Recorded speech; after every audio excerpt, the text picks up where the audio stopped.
जय जगन्नाथ। आज आम ओटीईटी 2025 एक marathon child development and pedagogy class करवा।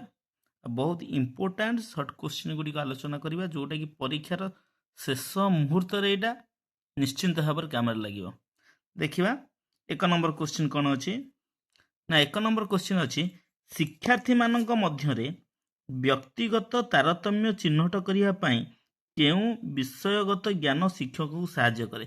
शिक्षार्थी मानरे व्यक्तिगत जिते व्यक्तिगत वार्ड आसियो माने निश्चिंत भाव से मनोविज्ञान होइतिया दरकार है, साइकोलोजी स्टडी करि परथिया दरकार। आंसर बी हम करेक्ट आंसर। तापर 2 नंबर को जीवा। तापर 2 नंबरटा देखो, 2 नंबरटा क्वेश्चन ये गोटे क्वेश्चन आसुची निम्नलिखित लब्धांक मानकर मध्यमा केते। मध्यमा माने आकु मु सानरु बड़ क्रमे आगे सजेबी। सानरु बड़ क्रमे सजेले केते रहइबो 3 4 5 8 9। ताले 3 4 5 8 9 मझिरे की रहिला 5, ताले मध्यमा हवा 5।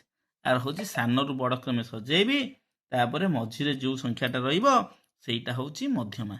मझिरे जदि दुईटा संख्या रहिला ताले से दुईटा जाक संख्या को मिसेबी पुणी 2 हरिदेवी ता देहरे। 3 नंबर देखिया केउं कार्य माध्यम शिक्षण पद्धति अंतर्भुक्त। आधे केउं गुटाक शिक्षण पद्धति है, शिक्षण पद्धति कोटाक अंतर्भुक्त हम ना, यहाँ शिक्षण पद्धति प्रकल्प पद्धति हो पार। अभ्यास पद्धति ना कि वर्णना पद्धति ना, आलोचना पद्धति ना, यहाँ प्रोजेक्ट मेथड गोटा अच्छी प्रकल्प पद्धति।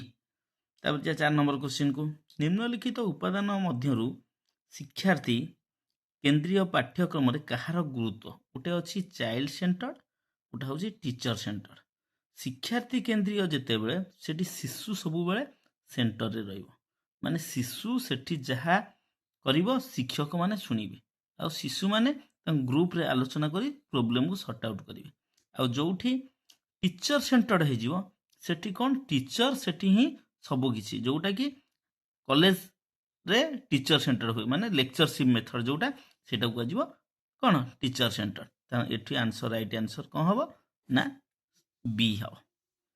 तापर देखिबा 5 नंबर देखो दृष्टि दोषयुक्त शिक्षार्थी केउं स्वतंत्र गोष्ठीर अंतर्गत।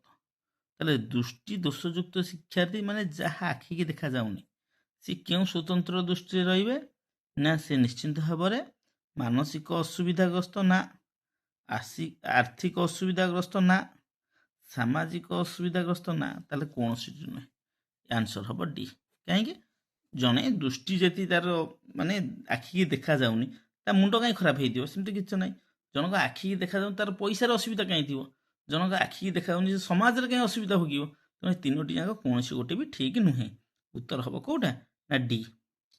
तापर देख जो मानकर मनोवृत्ति रक्षणशील सेमानकर व्यक्तित्व रक्षणशील एवं जो मानकर मनोवृत्ति सकारात्मक सेमानकर व्यक्तित्व मध्य सकारात्मक। यह किए कहले माने ये पूरापूरी पॉजिटिव ऊपर ही फोकस करचंती। ताले से किए ना, सी आमर होउचंती मैक्स क्लैक्सी। मैक्स क्लैक्सी डी हैला। भल देखि दियो। तापर जिबा हमें 7 नंबर को। तापर देख विद्यालय रे विभिन्न प्रकार कार्य माध्यम पिला माने आहरण करथिबा सामग्रिक अनुभूति प्रकाश करने निम्नोक्त केउं पद व्यवहार कर। देख विषय वस्तु हूँ गोटे लिमिटेड जिनिस सिलेबस जोटा पाठ टीका से भी पाठ्य माने पाठ विषय रे ही रहिबो। पाठ खसड़ा भी केवल से पाठ विषय किंतु अलग अनुभूति जो आसो माने सेठी उत्तर आसी जो पाठ्यक्रम है। तापर देख श्रेणीबद्ध होई नथिबा लब्धांक गुड़िकर मानक विच्युति निर्णय करने सूत्रटी कौन है।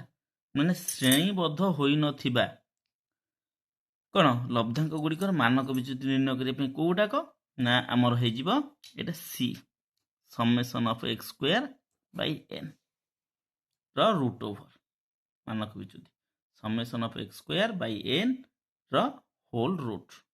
देख ये बढ़िया क्वेश्चन। ये क्वेश्चन बारंबार रिपीट होची आर बढ़िया फर्मूलाटा आज बतई दूचे।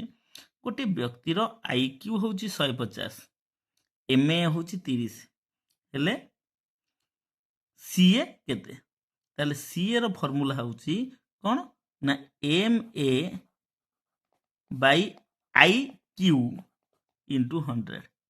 ତାହେଲେ 30 ବାଇ 150 ଗୁଣନ 100 କେତେ ହେବ? ଆନ୍ସର ହେଇଯିବ 20। ତାପରେ ଯା 10 ନମ୍ବରକୁ ଦେଖ, କେଉଁ ସମ୍ଭାଗର ବିସ୍ତାର 40ରୁ 44ର ପ୍ରକୃତ ସୀମାକୁ ସୂଚାଏ? 40ରୁ 44ର ପ୍ରକୃତ ସୀମାକୁ ସୂଚାଏ କିଏ? ଆ ଭିତରେ କୋଉ ଗୋଟାକ ଆନ୍ସର ହେବ? ନା ଦେଖ କେମିତିଆ ଟ୍ରିକ୍, 40ରୁ ଯଦି ବଢ଼ିଛି 0.5 ତାହେଲେ ଏଠି କ'ଣ ହେବ? ଇଏ ବି ଆଡ଼କୁ ବଢ଼ିବା ଦରକାର 0.5, ନହେଲେ ଆଙ୍କ ଭିତରେ ଡିଫରେନ୍ସ 4 ହେବ ନାହିଁ। ହେଲା, ଦେଖୁନ ଆଙ୍କ ଭିତରେ ଡିଫରେନ୍ସ କେତେ ହେଇଯିବ? 3 ହେଇଯିବ ନା ଆଉ। ହେଲା, ତାହେଲେ 40ରୁ 44 ତା ଅର୍ଥ 40 ଆମର ହେଉଛି ଯେଉଁଗୁଡ଼ାକ ଭାଗ ବିଭକ୍ତ ହେଇନଥିବ ତାର ଟ୍ରିକ୍ ହେଉଛି ପ୍ରଥମ ଏଇଟା ଲୋୟର ଲିମିଟ୍, ଏଇଟା ହାୟର ଲିମିଟ୍। ଲୋୟର ଲିମିଟ୍ରୁ ଫେଡ଼ାଯାଏ ଆଉ ହାୟର ଲିମିଟ୍ରେ ସେତିକି ମିଶାଯିବ। ଏଇଭଳିଆ ସଂଖ୍ୟା ଯେଉଁଠି ଥିବ ସେଇଗୁଟାକ ହେବ। ଦେଖ 40ରୁ ଏ ସିଟା ଦେଖ, 40ରୁ 0.5 ଫେଡ଼ା ହେଲା କେତେ ହେଲା? 39.5। 44ରେ 0.5 ମିଶିଲା କେତେ ହେଲା? 44.5। ତାହେଲେ ଯେଉଁ ଥିବ ବିସ୍ତାରଟା ତାର ପ୍ରକୃତ ସୀମା ଯଦି କୁହାଯିବ, ପ୍ରଥମ L1 ସେକେଣ୍ଡଟାକୁ L2 କୁହାଯାଏ। L1ରେ ଯେତିକି ଫେଡ଼ା ହେବ, ପ୍ରଥମଟା ଫେଡ଼ା ହେବ, ଦ୍ୱିତୀୟଟା ମିଶା ହେବ। L1ରୁ ଯେତିକି ଫେଡ଼ିବା L2ରେ ଯେମିତି ସେତିକି ମିଶାଉଥିବା। ତାପରେ ଆସିଲା ସାଙ୍କେତିକ ଭାଷା ପଦ୍ଧତି କେଉଁ ପ୍ରକାର ଶିକ୍ଷାର୍ଥୀମାନଙ୍କ ପାଇଁ ବିଶେଷ ଉପଯୋଗୀ? ସାଙ୍କେତିକ ମାନେ ମୁଁ ସଂକେତ ଦେବି, ହେଲା, ସିମ୍ବଲ ଦେବି। ତାହେଲେ ସିମ୍ବଲ ଅର୍ଥ କ'ଣ? ତ ନିଶ୍ଚିନ୍ତ ଭାବରେ ସିମ୍ବଲ ଦେବି ମାନେ ଜଣକୁ କାନକୁ ଶୁଭୁନଥିବ, ତାହେଲେ ସେ ନିଶ୍ଚିନ୍ତ ଭାବରେ କ'ଣ ହେଇଥିବ? ଶ୍ରବଣ ବାଧିତ ହେଇଥିବ। ତାହେଲେ ଏଠି କ'ଣ ଆନ୍ସର ହେବ? ନା ଶ୍ରବଣ ବାଧିତ ପାଇଁ ମୁଁ ସିମ୍ବଲ ହିଁ ୟୁଜ୍ କରିବି। ତାପରେ ଯିବା ନେକ୍ସଟ କ୍ୱେଶ୍ଚିନ୍କୁ। 10 ନମ୍ବରଟା ଆଉ ଥରେ ଟିକେ ଭଲସେ ଦେଖ। ମୁଁ କହିଲି 40ରୁ 44, ଏଇଟା ହେଉଛି L1, ଏଇଟା ହେଉଛି L2। ଆମର ହେଉଛି ପ୍ରକୃତ ସୀମା କାହାକୁ କହିବା? ନା 40ରୁ ପ୍ରଥମ L1ରୁ ବିୟୋଗ କରାଯାଏ। 40ରୁ ଯେତିକି ବିୟୋଗ ହେବ 44ରେ ସେତିକି ମିଶାଣ ହେବ। ଦେଖ 40ରୁ 0.5 ଫେଡ଼ିଲି 39.5, 44ରେ ମିଶେଇବି ସେତିକି, 44ରେ 0.5 ମିଶିଲେ କେତେ ହେବ? 44.5। ତାହେଲେ ଏଇଟା ହେବ ଉତ୍ତର। ଏଇଟା କାହିଁକି ହେବନି? 40ରେ ପ୍ରଥମେ ମିଶେଇ ଦେଲା, ପ୍ରଥମେ ମିଶା ହେବନି, L1ରେ କେବଳ ଫେଡ଼ା ହେବ। ତାପରେ ଏଇଟା ଫେଡ଼ିଲା 39.5, ତାପରେ 44ରୁ ପୁଣି ଫେଡ଼ିଦେଲା, ଫେଡ଼ା ହେବନି। ପ୍ରଥମଟା ଫେଡ଼ାଣ, ଦ୍ୱିତୀୟଟା ମିଶାଣ, ଏଇଟାକୁ ମନେ ରଖିବା ପାଇଁ ପଡ଼ିବ। ତାପରେ ଯିବା 12 ନମ୍ବରକୁ ଦେଖ ଭଲ ଭାବରେ। 12 ନମ୍ବର ଦେଖ, ଭିନ୍ନକ୍ଷମ ଶିକ୍ଷାର୍ଥୀମାନଙ୍କ ଶିକ୍ଷା ନିମନ୍ତେ କେଉଁ ପ୍ରକାର ଶିକ୍ଷକଙ୍କୁ ନିଯୁକ୍ତି ଦିଆଯିବ? ଭିନ୍ନକ୍ଷମ, ଯାହା ଆଖିକି ଦେଖାଯିବ ନାହିଁ, ହେଲା, ତାହେଲେ ତାଙ୍କୁ କ'ଣ? ଦକ୍ଷ ଶିକ୍ଷକ, ନା ବିଷୟ ଶିକ୍ଷକ, ନା ଅଭିଜ୍ଞ ଶିକ୍ଷକ, ତାହେଲେ ନା ସମ୍ବଳ ଶିକ୍ଷକ? ତାହେଲେ ଏଇଟା କ'ଣ? ସମ୍ବଳ ଶିକ୍ଷକ। ସମ୍ବଳ ମାନେ କ'ଣ? ରିସୋର୍ସ, ହେଲା, ରିସୋର୍ସ। ସମ୍ବଳ ମାନେ ରିସୋର୍ସ, ମାନେ ସବୁଥିରେ ପ୍ରମ୍ପ୍ଟ ହେଇଥିବ ସେ ଯେମିତି, ହେଲା, ରିସୋର୍ସ ଟିଚର। ହେଲା, ଜଣେ ବ୍ୟକ୍ତି ପ୍ରକୃତ ବୟସ ଠାରୁ ତାର ମାନସିକ ବୟସ କମ୍ ହେଲେ ସେ କେଉଁ ଶ୍ରେଣୀର ଅନ୍ତର୍ଭୁକ୍ତ ହେବ? ଜଣେ ବ୍ୟକ୍ତି ଯଦି ପ୍ରକୃତ ବୟସ ଠାରୁ ତାର ମାନସିକ ବୟସ କମ୍ ହୁଏ, ପ୍ରକୃତ ବୟସରୁ ଯଦି ମାନସିକ ବୟସ କମ୍ ହେବ, ସେ ନିଶ୍ଚିନ୍ତ ଭାବରେ ନିମ୍ନ ସାଧାରଣ ବୁଦ୍ଧି ସମ୍ପନ୍ନ ହେବ। ନିମ୍ନ ସାଧାରଣ ବୁଦ୍ଧି ସମ୍ପନ୍ନ। ଗୋଟିଏ ଉତ୍ତମ, ତାପରେ କ୍ୱେଶ୍ଚିନ୍ଟା ଦେଖ, ଗୋଟିଏ ଉତ୍ତମ ପରୀକ୍ଷଣର କେଉଁ ଗୁଣ ଥାଏ? ହେଲା, ଗୋଟିଏ ଉତ୍ତମ ପରୀକ୍ଷଣର କେଉଁ ଗୁଣ ଥାଏ? ଉପଯୋଗିତା, ବିଶ୍ୱସନୀୟତା, ବୈଧତା, ନା ଏ ସମସ୍ତ? ତାହେଲେ କ'ଣ ହେବ 14 ନମ୍ବର? ନା ଡି। ହେଲା, ତାହେଲେ କ'ଣ ଡିଟା ଟିକେ ବୁଝେଇଦବା। ଉତ୍ତମ ପରୀକ୍ଷଣ ପାଇଁ ଯେଉଁ ଆମର ରହିଲା ଉପଯୋଗିତା, ବିଶ୍ୱସନୀୟତା, ବୈଧତା, ଏ ସମସ୍ତ, ଏଇଟା ହେଉଛି ଆମର କ'ଣ? ଯେଉଁଟା ଭ୍ୟାଲିଡିଟି, ରିଲେବିଲିଟି, ୟୁଜେବିଲିଟି। ହେଲା, ତାହେଲେ ଜଣେ ଶିକ୍ଷକ ଗଣିତରେ ଗୋଟିଏ ପରୀକ୍ଷଣ ପ୍ରସ୍ତୁତ କରି ଗୋଟିଏ ଦଳ ଛାତ୍ରକୁ ପରୀକ୍ଷା କଲେ। ଏହାପରେ ଏକ ମାନକୀକୃତ ପରୀକ୍ଷଣ ଦ୍ୱାରା ସେଇ ଛାତ୍ର ଦଳକୁ ପରୀକ୍ଷା କଲେ। ଉଭୟ ସେଟ୍ ନମ୍ବର ମଧ୍ୟରେ ସହସମ୍ବନ୍ଧ ନିର୍ଣ୍ଣୟ କରିବାରୁ ସହସମ୍ବନ୍ଧାଙ୍କ +0.90 ହେଲା। ଏଥିରୁ ସେ ପ୍ରସ୍ତୁତ କରିଥିବା ପରୀକ୍ଷଣ ସମ୍ବନ୍ଧରେ କ'ଣ ଜଣାଗଲା? ତାହେଲେ କୋଉଟା ଉତ୍ତର ହେବ?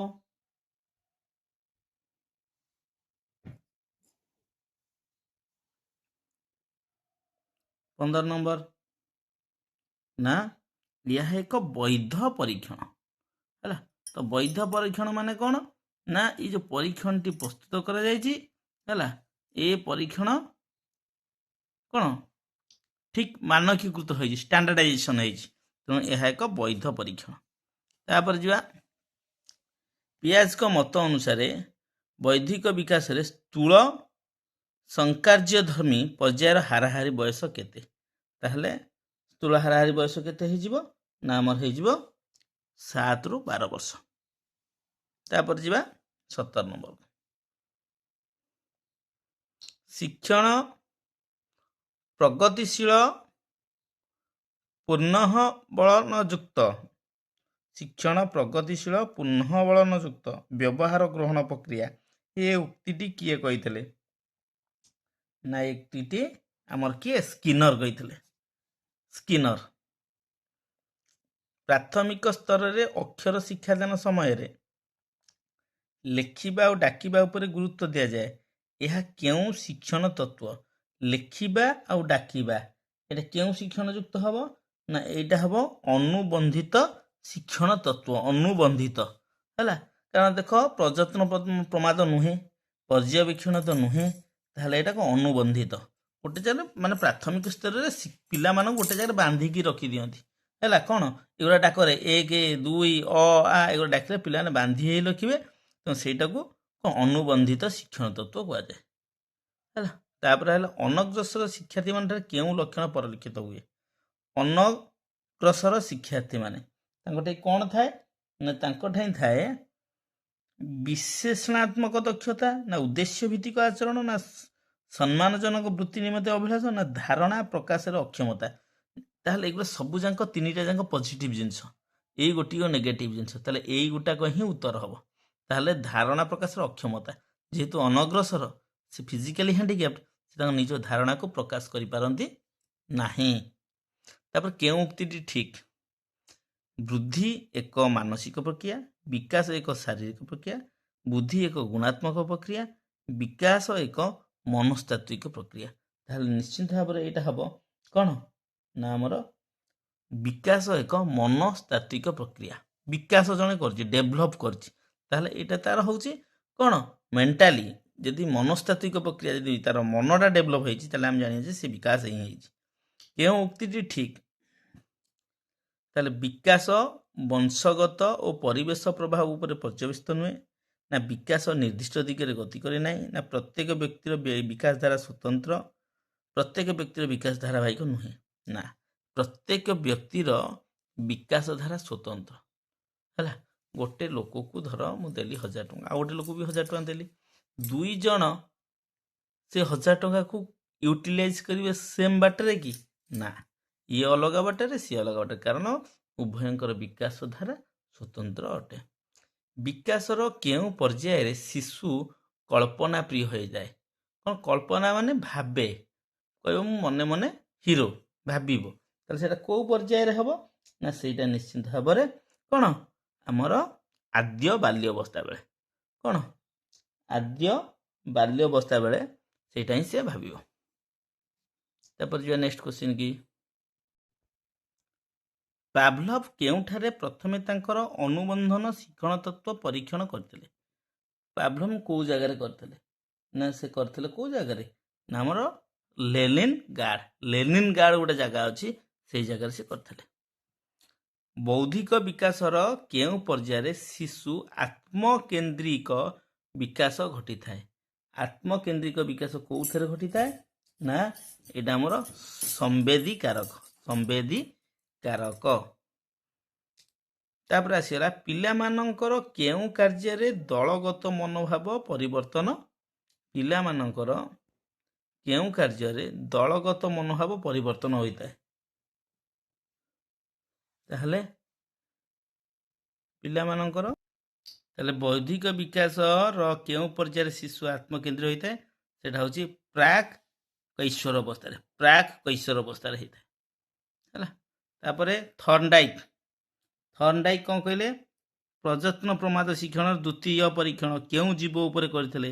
ଏ କୋଶ୍ଚିନ୍ଟା ହେଉଛି ଥର୍ନଡାଇକ୍ କେଉଁ ଜୀବ ଉପରେ କରିଥିଲେ ନା ଥର୍ନଡାଇକ୍ ଆମର ମୂଷା ଉପରେ କରିଥିଲେ। ପରିପକ୍ୱନ ପରିପକ୍ୱନ କ'ଣ ଏକ? ମ୍ୟାଚୁରେସନ୍ କ'ଣ? ମନସ୍ତାତ୍ତ୍ୱିକ ପ୍ରକ୍ରିୟା ନା ମାନସିକ ପ୍ରକ୍ରିୟା ନା ଶିକ୍ଷଣ ପ୍ରକ୍ରିୟା ନା ଜୈବିକ ପ୍ରକ୍ରିୟା? ତାହେଲେ ସେଇଟା ଏକ ଜୈବିକ ପ୍ରକ୍ରିୟା। ଅନ୍ତରଣ ପ୍ରଶିକ୍ଷଣ କେଉଁ ଶିକ୍ଷଣ ତତ୍ତ୍ୱ ସହ ସଂଶ୍ଳିଷ୍ଟ? ନା ଅନ୍ତରଣ ପ୍ରଶିକ୍ଷଣ, ତାହେଲେ ଏଇଟା ନିଶ୍ଚିନ୍ତ ଭାବରେ ଅନ୍ତର୍ଦୃଷ୍ଟି ଶିକ୍ଷଣ ତତ୍ତ୍ୱ। ଅନ୍ତର୍ଦୃଷ୍ଟି ଶିକ୍ଷଣ ତତ୍ତ୍ୱ। ତାପରଟା ଦେଖ, ପାରଦର୍ଶିତା ଶିକ୍ଷଣ ଦୃଷ୍ଟିକୋଣରୁ କେଉଁଟା ଠିକ୍? ମାନେ ପାରଦର୍ଶିତା ଶିକ୍ଷଣ ମାନେ ଶିକ୍ଷଣ ଏଠି ଭଲ ହେଇଛି ବୋଲି କେମିତି ଆମେ ଜାଣିବା? ନା ସମସ୍ତ ଶିକ୍ଷାର୍ଥୀ ନିମନ୍ତେ ଶିକ୍ଷଣର ଲକ୍ଷ୍ୟ ସମାନ ଥିବ, ସମସ୍ତ ଶିକ୍ଷାର୍ଥୀ ପାଇଁ ଶିକ୍ଷାଦାନ ପଦ୍ଧତି ସମାନ ରହିବ, ନା ସମସ୍ତ ଶିକ୍ଷାର୍ଥୀ ପାଇଁ ଶିକ୍ଷଣ ହାର ସମାନ ରହିବ, ନା ସମସ୍ତ ଶିକ୍ଷାର୍ଥୀ ପାଇଁ ଶିକ୍ଷଣ ସମୟ ସମାନ ରହିବ? ଦେଖ, ସବୁ ପିଲାଙ୍କ ପାଇଁ ସମୟ ସମାନ ରହିବନି, କିଏ ଅଧିକା ସମୟ ନେବ, କିଏ କମ୍ ସମୟ ନେବ। ସମସ୍ତ ଶିକ୍ଷାର୍ଥୀ ପାଇଁ ଶିକ୍ଷଣ ହାର ବି ସମାନ ରହିବନି, ପିଲା କେଉଁ ହାରରେ ଶିଖିଲେ ସେଇଟା ବି ସମାନ ରହିବନି, କିଏ ଲେଟ୍ରେ ଶିଖିପାରେ, କିଏ ଫାଷ୍ଟରେ ଶିଖିପାରେ। ସମସ୍ତ ଶିକ୍ଷାର୍ଥୀ ପାଇଁ ଶିକ୍ଷାଦାନ ପଦ୍ଧତି ସମସ୍ତେ ଗୋଟିଏ ମେଥଡ଼ ବୁଝିବେ ବୋଲି ସେ ମାନେ ନାହିଁ। এইটা ତାହେଲେ ଠିକ୍। କ'ଣ? ସମସ୍ତ ଶିକ୍ଷାର୍ଥୀ ନିମନ୍ତେ ଶିକ୍ଷଣ ଲକ୍ଷ୍ୟଟା ସମାନ ହେବା ଦରକାର, ଏମ୍ଟା ସମାନ ହେବା ଦରକାର। ଯିବା ନେକ୍ସଟ କ୍ୱେଶ୍ଚିନ୍। ପର୍ସନାଲିଟି ଶବ୍ଦ ଲାଟିନ୍ର କେଉଁ ଶବ୍ଦରୁ ଆସିଛି? ପର୍ସନାଲିଟି ଶବ୍ଦ ଲାଟିନ୍ର କେଉଁ ଶବ୍ଦରୁ ଆସିଛି? ନା ଲାଟିନ୍ର ପର୍ସନା ଶବ୍ଦରୁ ଆସିଛି। କ'ଣ? ପର୍ସନା ଶବ୍ଦ, ପର୍ସନା। ଦେଖ, ପ୍ରତିଭାଶାଳୀ ବିଦ୍ୟାର୍ଥୀମାନଙ୍କ ନିମନ୍ତେ ଶିକ୍ଷଣ କ'ଣ କରିବା ଆବଶ୍ୟକ? ପ୍ରତିଭାଶାଳୀ କ'ଣ ବିଦ୍ୟାର୍ଥୀ? ତାହେଲେ ଜିଜ୍ଞାସାମୂଳକ ପ୍ରଶ୍ନ ପଚାରିବେ, ବିକ୍ଷିପ୍ତ ଚିନ୍ତନମୂଳକ ପ୍ରଶ୍ନ ପଚାରିବେ, ଠିକ୍ ଅଛି, ବିଶ୍ଳେଷଣାତ୍ମକ ପ୍ରଶ୍ନ ପଚାରିବେ। ତାହେଲେ ଏ ଉପରୋକ୍ତ ସବୁଯାକ ଆନ୍ସର ଠିକ୍ ଅଛି। ତାପରେ ଦେଖ 2 ନମ୍ବର, ଗୋଟେ ପ୍ରଶ୍ନ ଯେଉଁ ଶୈକ୍ଷିକ ଉଦ୍ଦେଶ୍ୟ ମାପ କରିବା ପାଇଁ ନିମନ୍ତେ ପ୍ରସ୍ତୁତ କରାଯାଇଥାଏ, ଯଦି ତାହା ସେହି ଉଦ୍ଦେଶ୍ୟ ପରିମାପ କରେ ତେବେ ତାହା ପ୍ରଶ୍ନ କେଉଁ ଗୁଣକୁ ସୂଚାଇଥାଏ? ତାହାକୁ ବୈଧତା କୁହାଯାଏ। ମନେକର ମୁଁ ପିଲାମାନଙ୍କୁ କାଲି କହିଛି ତୁମମାନଙ୍କର ଗୋଟେ ପରୀକ୍ଷା କରିବି ମିଶାଣ ଫେଡ଼ାଣ ଉପରେ।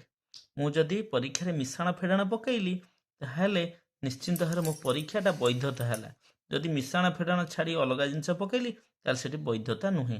ତାହେଲେ ଏଇଟା ରିଲେବିଲିଟି, ବୈଧତା ହେଲା। ତାପରେ ଦେଖିବା, ନିମ୍ନୋକ୍ତ କେଉଁଟି ବହୁ ବିକଳ୍ପ ପ୍ରଶ୍ନର ଏକ ଲକ୍ଷଣ ନୁହେଁ? ବହୁ ବିକଳ୍ପ ହେଲା। ତାହେଲେ କ'ଣ? ନା ବିକଳ୍ପ ଉତ୍ତର ଗୁଡ଼ିକୁ ଠିକ୍ ଭଳି ଜଣାପଡ଼େ, କମ୍ ସମୟରେ ଠିକ୍ ମୂଲ୍ୟାୟନ ହୋଇଥାଏ, ବିକଳ୍ପମାନଙ୍କ ମଧ୍ୟରୁ ଗୋଟିଏ ଠିକ୍ ଉତ୍ତର ଥାଏ, ପ୍ରଶ୍ନପତ୍ର ସହଜରେ ପ୍ରସ୍ତୁତ କରାଯାଇପାରେ। ଏଇଟା ଭୁଲ, ପ୍ରଶ୍ନପତ୍ର ସହଜରେ ପ୍ରସ୍ତୁତ କରାଯାଇପାରେ ନାହିଁ ହେଲା। ଏଗୁଡ଼ା ତିନିଟା ଯାକ ଠିକ୍। ବିଦ୍ୟାଳୟ କାର୍ଯ୍ୟ ନିଖଣ୍ଡ ମାନେ ଯେଉଁ ବିଦ୍ୟାଳୟର ପିରିୟଡ଼୍ସ ହେଲା, ଯେଉଁ ତିଆରି ହେଉଛି ତାର ମୁଖ୍ୟ ଉଦ୍ଦେଶ୍ୟ କ'ଣ? ଦୈନିକ କାର୍ଯ୍ୟ ସମୟକୁ ପିରିୟଡ଼ରେ ବାଣ୍ଟିବା, ପ୍ରତ୍ୟେକ ଦିନ କାର୍ଯ୍ୟକୁ, ଠିକ୍ ଅଛି। ଶିକ୍ଷାଦାନ ନିମନ୍ତେ ଶିକ୍ଷକମାନଙ୍କ ମଧ୍ୟରେ ବିଷୟ ବଣ୍ଟନ, ହଁ ବିଷୟ ବଣ୍ଟନ ବି ହୋଇପାରିବ। ବିଭିନ୍ନ ପିରିୟଡ଼ ପାଇଁ ଭିନ୍ନ ଭିନ୍ନ ବିଷୟ ବଣ୍ଟନ, ତାହେଲେ ଠିକ୍, ଉପରୋକ୍ତ ସମସ୍ତ। କେଉଁ ଶିକ୍ଷଣ ତତ୍ତ୍ୱ କୋହେଲର କହିଲେ? କୋହେଲର ଅନ୍ତର୍ଦୃଷ୍ଟି ଉପରେ କହିଛନ୍ତି। ସାଧାରଣ ଜଣେ ଅଷ୍ଟମ ଶ୍ରେଣୀର ଛାତ୍ର ବିକାଶ ଧାରାରେ କେଉଁ ପର୍ଯ୍ୟାୟରେ ପହଞ୍ଚିଥାଏ? ନା ସେଇଟା ହେଉଛି ପ୍ରାକ୍ କୈଶୋର ଅବସ୍ଥା। କେଉଁଠି? ପ୍ରାକ୍ କୈଶୋର ଅବସ୍ଥାରେ ହିଁ ପହଞ୍ଚିଥାଏ। ବ୍ୟକ୍ତିଗତ ତାରତମ୍ୟ ଦୃଷ୍ଟିରୁ ନିମ୍ନୋକ୍ତ କେଉଁଟି ଉପଯୁକ୍ତ ଶିକ୍ଷାଦାନ ବ୍ୟବସ୍ଥା? ନା ଗୋଟିଏ ଶ୍ରେଣୀରେ ଦଳଗତ ଶିକ୍ଷାଦାନ ବ୍ୟବସ୍ଥା, ନା ପ୍ରତିଭାଶାଳୀ ଶିକ୍ଷାର୍ଥୀମାନଙ୍କୁ ଗୋଟିଏ ଶ୍ରେଣୀରେ ଶିକ୍ଷାଦାନ, ନା ସବୁ ପିଲାମାନଙ୍କ ପାଇଁ ସମାନ ପାଠ୍ୟକ୍ରମ ଆଧାରିତ ଶିକ୍ଷାଦାନ, ନା ପ୍ରତ୍ୟେକ ଶିକ୍ଷାର୍ଥୀର ଦକ୍ଷତା ଆଉ ଆବଶ୍ୟକତା ଆଧାରିତ ଶିକ୍ଷାଦାନ? ତାହେଲେ ଏଇଗୁଡ଼ାକ ଡିଟା ହେଉଛି ଉତ୍ତର। ଗରିଷ୍ଠକ ନିର୍ଣ୍ଣୟ କେମିତି କରିବା? ନା 3 ମଧ୍ୟମା -2 ମାଧ୍ୟମାନ। ପ୍ରଶ୍ନଟା ଭୁଲ ଲେଖିଥିଲା, ଉତ୍ତରଟା 3 ମଧ୍ୟମା -2 ମାଧ୍ୟମାନ। ତାପରେ 9 ନମ୍ବର, ଶିକ୍ଷକଙ୍କ ଦ୍ୱାରା ପ୍ରସ୍ତୁତ ଦୈନିକ ପାଠଟିକାରେ କ'ଣ ନଥାଏ? ନା ଶିକ୍ଷଣ ପ୍ରସଙ୍ଗ ରହିବ, ସାର୍ କ'ଣ ପଢ଼େଇବେ ଡେଲି ରହିବ, ପାଠ୍ୟ ବିଷୟବସ୍ତୁର ସଂକ୍ଷିପ୍ତ ବିବରଣୀ ରହିବ, ଆଉ ଶିକ୍ଷାଦାନ ସାମଗ୍ରୀ TLM ରହିବ, କିନ୍ତୁ ମୂଲ୍ୟାୟନ ପ୍ରଣାଳୀ ନଥାଏ। ତାହେଲେ ଆନ୍ସର ହେବ ମୂଲ୍ୟାୟନ, ଇଭାଲ୍ୟୁଏସନ୍ ନଥାଏ। ତାପରେ ହେଲା ନିମ୍ନୋକ୍ତ ମଧ୍ୟରୁ କେଉଁଟି ଠିକ୍? ନିର୍ଭରଯୋଗ୍ୟ ପରୀକ୍ଷଣ ସର୍ବଦା ବୈଧ ଅଟେ, ସମସ୍ତ ବସ୍ତୁନିଷ୍ଠ ପରୀକ୍ଷଣ ବୈଧ ଅଟେ, ନା ବୈଧ ପରୀକ୍ଷଣ ସର୍ବଦା ନିର୍ଭରଯୋଗ୍ୟ ଅଟେ। ସମସ୍ତ ନିର୍ଭରଯୋଗ୍ୟ ପରୀକ୍ଷଣ ବସ୍ତୁନିଷ୍ଠ ଅଟେ। ତାହେଲେ ଆନ୍ସର ସିଟ୍ କରେକ୍ଟ। ବୈଧ ପରୀକ୍ଷଣ ସର୍ବଦା ନିର୍ଭରଯୋଗ୍ୟ ଅଟେ। କେଉଁ ଶିକ୍ଷାଦାନ ପଦ୍ଧତି ଅନ୍ୟ ତିନୋଟିଠାରୁ ଭିନ୍ନ? ଆଲୋଚନା, ବ୍ୟାଖ୍ୟାନ, ବର୍ଣ୍ଣନା, ପର୍ଯ୍ୟବେକ୍ଷଣ। ପର୍ଯ୍ୟବେକ୍ଷଣଟା ସମ୍ପୂର୍ଣ୍ଣ ଭାବରେ ଭିନ୍ନ ଅଟେ। ଶ୍ରେଣୀଗୃହରେ ପଢ଼ାଇବା ସମୟରେ ଶିକ୍ଷକ ନିମ୍ନଲିଖିତ କେଉଁ କାର୍ଯ୍ୟ କରିବାକୁ ହୋଇଥାଏ? ନୂତନ ଜ୍ଞାନ ପ୍ରଦାନ, କ୍ରମ ଅନୁସାରେ ସଜେଇବ, ମୂଲ୍ୟାୟନ, ପୂର୍ବ ଜ୍ଞାନ ପରୀକ୍ଷା, ପ୍ରସଙ୍ଗରେ ଉପନୀତକରଣ। ତାହେଲେ ମନେ ରଖିଦେବ ସବୁବେଳେ ଇଭାଲ୍ୟୁସନ୍ ହେଉଛି ଲାଷ୍ଟରେ। ଇଭାଲ୍ୟୁସନ୍ ସବୁବେଳେ ଲାଷ୍ଟରେ। ତାହେଲେ ସେକେଣ୍ଡ ଆଇ ଲାଷ୍ଟ ରହିବ। ତାହେଲେ ଇଏ ଉତ୍ତର ହେବନି କି ଇଏ ଉତ୍ତର ହେବ ନାହିଁ। ମୁଁ ଦୁଇଟା ଉତ୍ତର କାଟିଦେଲି ହେଲା। ତାହେଲେ ସି ଆଉ ବି ଭିତରେ ଯେଉଁଟା ହେଲେ ଉତ୍ତର। ତାହେଲେ ସବୁବେଳେ ଆଉ ମନେ ରଖିଥିବ ଯେତେବେଳେ ଯେକୌଣସି ଲୋକ ଧର ଗୋଟେ ପିଲା ମୋ ପାଖକୁ ପାଠ ପଢ଼ିବା ପାଇଁ ଆସିଲା, ଧର ଷଷ୍ଠ ପିଲା, ମୁଁ ତାକୁ ପଞ୍ଚମ ପାଠ ଆଗେ କିଛି ଦେଉଛି। ତାହେଲେ ପ୍ରଥମେ ଯେତେବେଳେ ମୁଁ କ୍ଲାସ୍ ପଢ଼େଇବି, ଶ୍ରେଣୀରେ ପଢ଼େଇବି, ପୂର୍ବ ଜ୍ଞାନ ସବୁ ପିଲାମାନଙ୍କର ପରୀକ୍ଷା କରିବି, ତା ଦେହରେ କେତେ ଜ୍ଞାନ ଅଛି। ତାହେଲେ ଥାର୍ଡ଼ ଆଇଟା ଫାଷ୍ଟ ହେବ। ଥାର୍ଡ଼ ଆଇ ଆର ତ ଫାଷ୍ଟ ନାହିଁ, ତାହେଲେ ଉତ୍ତର ହେବ ସି। এইଭଳି ଆନ୍ସର ତୁମେ କାଟିପାରିବ। କେଉଁ ମୂଲ୍ୟାୟନ ଏକ ଉଦାହରଣ ଅଟେ? ମୂଲ୍ୟାୟନର ଏକ ଉଦାହରଣ ବିଦ୍ୟାଳୟରେ ମାସିକ ପରୀକ୍ଷା ଖାତା ଦେଖା, ଓଟିଇଟି ପରୀକ୍ଷା ଖାତା ଦେଖା, ଡିଏଲଇଡି ପରୀକ୍ଷା ଖାତା ଦେଖା, ନା ଏଥିମଧ୍ୟରୁ କୌଣସିଟି ନୁହେଁ। ନା ଏଥିମଧ୍ୟରୁ କୌଣସିଟି ନୁହେଁ। ପରୀକ୍ଷା ଖାତା ଦେଖା ମାନେ ମୂଲ୍ୟାୟନ ନୁହେଁ। କେଉଁଟି ସୃଜନଶୀଳତାର ଏକ ଲକ୍ଷଣ ନୁହେଁ? ବିକ୍ଷିପ୍ତ ଚିନ୍ତନ, ମୌଳିକତା, କେନ୍ଦ୍ରାଭିମୁଖୀ ଚିନ୍ତନ, ନମନୀୟତା। କେନ୍ଦ୍ରାଭିମୁଖୀ ଚିନ୍ତନ କ'ଣ ସୃଜନଶୀଳତାର ଲକ୍ଷଣ ନୁହେଁ। ନିମ୍ନୋକ୍ତ କେଉଁ ଶିକ୍ଷଣ ପଦ୍ଧତିରେ ମାନସିକ କାର୍ଯ୍ୟ ଅଧିକ ଆବଶ୍ୟକ? ନା କେଉଁଟା? ନା ଅନୁକରଣ। ଅନୁକରଣରେ ମାନସିକ କାର୍ଯ୍ୟ ଅଧିକ। ଗୋଟିଏ ଶ୍ରେଣୀର ଶିକ୍ଷାର୍ଥୀମାନଙ୍କୁ ଗଣିତରେ ପରୀକ୍ଷା କରାଗଲା ହେଲା। ପ୍ରାପ୍ତାଙ୍କ ଗୁଡ଼ିକ ମଧ୍ୟମା ମାଧ୍ୟମ ନିର୍ଣ୍ଣୟ କରିବାକୁ ଦେଖାଗଲା ଯେ ମାଧ୍ୟମା ମଧ୍ୟମାଠାରୁ ଯଥେଷ୍ଟ ଅଧିକ। ଏଥିରୁ କେଉଁ ସିଦ୍ଧାନ୍ତ ଉପନୀତ ହେଲା? ନା ଏଥିରେ ଗଣିତରେ ଦୁର୍ବଳ ପିଲାଙ୍କ ସଂଖ୍ୟା ଅଧିକା ହେଲା, କାରଣ ମାଧ୍ୟମାନ ମଧ୍ୟମାଠାରୁ ଯଥେଷ୍ଟ ଅଧିକା ହେବ ନାହିଁ। ତେଣୁକରି ଗଣିତରେ ଦୁର୍ବଳ ପିଲାଙ୍କ ସଂଖ୍ୟା ଅଧିକା। କେତେକ ପିଲାଙ୍କୁ ଦୁଇ ସମାନ ଭାଗରେ ବିଭକ୍ତ କରି ପରୀକ୍ଷା କରାଗଲା ଯେ ପ୍ରଥମ ଭାଗ ପିଲାଙ୍କର ପ୍ରାପ୍ତାଙ୍କ ମାଧ୍ୟମାନ ପାଖାପାଖି ଥିଲାବେଳେ ଦ୍ୱିତୀୟ ଭାଗ ପିଲାଙ୍କର ମାଧ୍ୟମାନଠାରୁ ଦୂରେଇ ରହିଲା। ଏଥିରୁ କ'ଣ କୁହାଯାଇପାରିବ? ନା ଏଥିରୁ 100% କୁହାଯାଇପାରିବ ପ୍ରଥମ ଦଳର ପ୍ରାପ୍ତାଙ୍କମାନଙ୍କର ବିଚ୍ୟୁତି ଦ୍ୱିତୀୟ ଦଳମାନଙ୍କ ବିଚ୍ୟୁତି ଠାରୁ କମ୍ ହେଲା। ଏକକ ପାଠ ଯୋଜନାରେ କ'ଣ ନଥାଏ? ଏକକ ପାଠ ଯୋଜନାରେ କ'ଣ ନଥାଏ? ଶିକ୍ଷାର୍ଥୀର ଦକ୍ଷତା ନଥାଏ। ଶିକ୍ଷାର୍ଥୀର ଦକ୍ଷତା ନଥାଏ। ତାପରେ ଆସିଲା 19 ନମ୍ବର। ଦେଖ, ପ୍ରତିଭାଶାଳୀ ଶିକ୍ଷାର୍ଥୀ ଚିହ୍ନିବା ପାଇଁ କେଉଁ ପଦ୍ଧତି ଉପଯୁକ୍ତ? ପ୍ରତିଭାଶାଳୀ ଶିକ୍ଷାର୍ଥୀକି ଚିହ୍ନିବି ମାନେ ତାକୁ ଡାଇଗ୍ନୋସିସ୍ କରିବି, ତାହେଲେ ନିଦାନାତ୍ମକ ପରୀକ୍ଷଣ ହିଁ ହେବ ଏଠି ହେଲା। ନିମ୍ନୋକ୍ତ କେଉଁଟି ମୁଖ୍ୟତଃ ଶିକ୍ଷଣ ପ୍ରକ୍ରିୟା ସହ ସମ୍ପର୍କିତ ନୁହେଁ? ପୁନଃବଳନ, ପରିବେଶ, ନା ପ୍ରଶିକ୍ଷଣ, ନା ସମସ୍ତ? ଏ କ'ଣ? ନିମ୍ନୋକ୍ତ କେଉଁଟି ମୁଖ୍ୟତଃ ଶିକ୍ଷଣ ପ୍ରକ୍ରିୟା ସହ ସମ୍ପର୍କିତ? ସମ୍ପର୍କିତ ନୁହେଁ, ସମ୍ପର୍କିତ। କିଏ? ସବୁଯାକ ସମ୍ପର୍କିତ। କେଉଁଟି ଉତ୍ତମ ପରୀକ୍ଷଣ ଏକ ଲକ୍ଷଣ ନୁହେଁ? ବିଶ୍ୱସନୀୟତା, ବୈଧତା, ଉପାଦେୟତାର ବ୍ୟକ୍ତିନିଷ୍ଠତା ନୁହଁ। କେଉଁଟି ପ୍ରାକ୍ କୈଶୋର ଅବସ୍ଥାରେ ଶିକ୍ଷାର୍ଥୀର ଏକ ଲକ୍ଷଣ ନୁହେଁ? ନା ପରିଶ୍ରମ ନକରି ଲକ୍ଷ୍ୟ ହାସଲ କରିବା, ଇଚ୍ଛା କରିବା ପ୍ରାକ୍ କୈଶୋର ଅବସ୍ଥାରେ ସେଟା ଶିକ୍ଷାର୍ଥୀର ଲକ୍ଷଣ ନୁହେଁ। ସ୍ପିୟରମାନଙ୍କ ମତରେ ବୁଦ୍ଧିର ଦୁଇଟି ଉତ୍ପାଦକ ଅଛି, ଯଥା ସାଧାରଣ ଉତ୍ପାଦକ ଜି, ସ୍ୱତନ୍ତ୍ର ଉତ୍ପାଦକ ଏସ୍। ନିମ୍ନୋକ୍ତ କେଉଁ ଭେନ୍ ଚିତ୍ର ଦର୍ଶାଉଛି? କିଏ ସ୍ପିୟରଙ୍କର?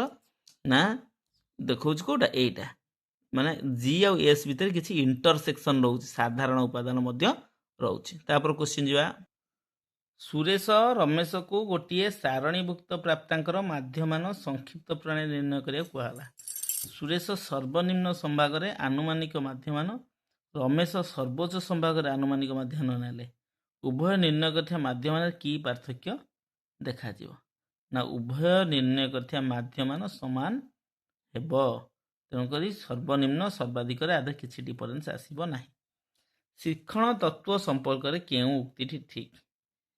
ନା ପ୍ରଯତ୍ନ ପ୍ରମାଦ ତତ୍ତ୍ୱ ଅନୁସାରେ ଅନେକ ନିଷ୍ଫଳ ପ୍ରଚେଷ୍ଟା ପରେ ଲକ୍ଷ୍ୟ ସାଧନ ହୋଇଥାଏ, ମାତ୍ର ଅନ୍ତର୍ଦୃଷ୍ଟି ତତ୍ତ୍ୱ ଅନୁସାରେ କୌଣସି ପ୍ରଚେଷ୍ଟା ବିନା ଲକ୍ଷ୍ୟ ସାଧନ ହୋଇଥାଏ। ନା ଅନ୍ତର୍ଦୃଷ୍ଟି ତତ୍ତ୍ୱ ଅନୁସାରେ ଅଳ୍ପ ପ୍ରଚେଷ୍ଟାରେ ଲକ୍ଷ୍ୟ ସାଧନ ହୋଇଥାଏ, ମାତ୍ର ପ୍ରଯତ୍ନ ପ୍ରମାଦ ଅନୁସାରେ ବହୁତ ପ୍ରଚେଷ୍ଟାରେ ଲକ୍ଷ୍ୟ ସାଧନ ହୋଇଥାଏ। ତାହେଲେ ବିଟା ହେଉଛି କରେକ୍ଟ ଆନ୍ସର। କେଉଁଟି ଭାଗ ବିଭକ୍ତ ହୋଇନଥିବା ତଥ୍ୟାବଳୀର ମାଧ୍ୟମାନ? କେଉଁଗୁଡ଼ିକ? ନା ସିଗ୍ମା ଏକ୍ସ ବାଇ ଏନ୍। ଆଉ ଆସିଲା କ'ଣ? ୱାଲେସ୍ଙ୍କ ମତରେ ସୃଜନଶୀଳ କାର୍ଯ୍ୟ କ୍ରମାନ୍ୱୟରେ 4 ସ୍ତରରେ ସମ୍ପନ୍ନ ହୋଇଥାଏ। ଏହାର ଚତୁର୍ଥ ସ୍ତରଟି କ'ଣ? ନା ଚତୁର୍ଥ ସ୍ତରଟି ହେଉଛି ଲାଷ୍ଟ ହେଉଛି ସତ୍ୟତା ନିରୂପଣ। ସତ୍ୟତା ନିରୂପଣ ହେଲା, ଟ୍ରୁଥ୍ ପାଇବା। ଗୋଟିଏ ପରୀକ୍ଷାରେ ଅଭିନ୍ନ ଯମଜ ସନ୍ତାନମାନଙ୍କର ବୁଦ୍ଧିଆଙ୍କ ସହ ସମ୍ପର୍କ 0.85, ମାତ୍ର ଭିନ୍ନ ଯମଜ ସନ୍ତାନମାନଙ୍କ କ୍ଷେତ୍ରରେ 0.70। ଏହି ପରୀକ୍ଷଣ ତାରତମ୍ୟରୁ କ'ଣ ଜଣାପଡ଼ୁଛି? ନା ନିଶ୍ଚିନ୍ତ ଭାବରେ ବ୍ୟକ୍ତିଗତ ତାରତମ୍ୟ ବଂଶାନୁଗୁଣ ଦ୍ୱାରା ପ୍ରଭାବିତ। ତାହେଲେ ଏଠି ହେରିଡେଟାରୀ ଆସିଗଲା। ନିମ୍ନୋକ୍ତ କେଉଁ ଶିକ୍ଷଣ ନିୟମ ଦତ୍ତ ଗୃହ କାର୍ଯ୍ୟ ସମ୍ପାଦନ ସହ ସମ୍ପର୍କିତ? କେଉଁଗୁଡ଼ିକ? ନା ଅନୁଶୀଳନ। ଅନୁଶୀଳନଟା ହେଉଛି କ'ଣ? ଗୃହ କାର୍ଯ୍ୟ ସହିତ। ଯେଉଁ ଅନୁଶୀଳନୀ ବହିରେ ଥାଏ, ଲାଷ୍ଟକୁ ପାଠ ପଢ଼ାଯାଏ, ଲାଷ୍ଟ ଅନୁଶୀଳନୀ ଦିଆଯାଏ, ପିଲାମାନେ କରନ୍ତି, ସେଇଟା ଗୃହ କାର୍ଯ୍ୟ ପାଇଁ। କେଉଁଟି କୃତି ପରୀକ୍ଷଣର ପ୍ରସ୍ତୁତି ଠିକ୍ କ୍ରମ? କେଉଁଟାକ କୃତି ପରୀକ୍ଷଣ? ପ୍ରଥମେ ତମେ ବିଷୟବସ୍ତୁକୁ ଚୟନ କରିବ, କ'ଣ ପଢ଼େଇବି, କ'ଣ ଲକ୍ଷ୍ୟ, ତାପରେ ଲକ୍ଷ୍ୟ ଶିକ୍ଷଣ ଲକ୍ଷ୍ୟ ନିର୍ଦ୍ଧାରଣ, କେମିତି କ'ଣ ପଢ଼େଇବି, ତାପରେ ତାର ବ୍ଲୁ ପ୍ରିଣ୍ଟଟା ପ୍ରସ୍ତୁତ କରିବ, ତାପରେ ପ୍ରଶ୍ନ ଯାଇ ଲେଖିବ ହେଲା। ପ୍ରଥମେ ବିଷୟବସ୍ତୁ ଚୟନ, ତାପରେ ଶିକ୍ଷଣ ଲକ୍ଷ୍ୟ ନିର୍ଦ୍ଧାରଣ, ତାପରେ ବ୍ଲୁ ପ୍ରିଣ୍ଟ, ତାପରେ ଯାଇ ପ୍ରଶ୍ନ ଲିଖନ। ଆଜି ପାଇଁ ଏତିକି, ପୁଣି ଦେଖା ହେବ ନେକ୍ସଟ ଭିଡ଼ିଓରେ। ରହୁଛି, ଜୟ ଜଗନ୍ନାଥ।